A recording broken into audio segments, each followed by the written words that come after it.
If you work in retail and you've been forced to buy and wear company clothing for work, it's actually illegal, and it has been for over a decade. Even with a staff discount, it's illegal. Yet almost every retail employee that I have spoken with has said they've been required to buy and wear the latest seasonal clothing from their brand in their workplace. Why are you being forced to put your hard-earned paycheck back into the company? I mean, forced to give your wages back. Well, it's because these businesses are getting away with it. These rules are often communicated via word of mouth and not in a written form that employees can refer back to. And as I've spoken about before, many of these workers will be young, they're on minimum wage, and they may not be aware of their rights. Or they're afraid of disciplinary actions like getting their shifts cut. And because of the ways that our laws are enforced, it is unnecessarily difficult to get action on this issue. This is a systemic issue, and yet our Fair Work laws treat this as case by case. If not, you can be referred on for free, independent legal advice. I'll be honest, a young, minimum wage, casual worker is pretty unlikely to report an issue if the resolution is talk to your employer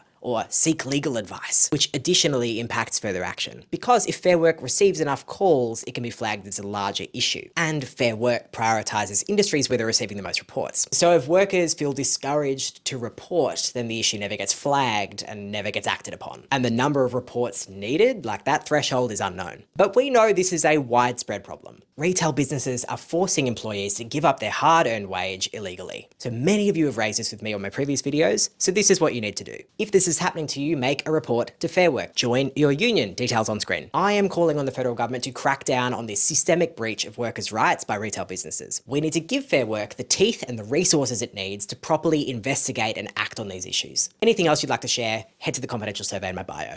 Cheers.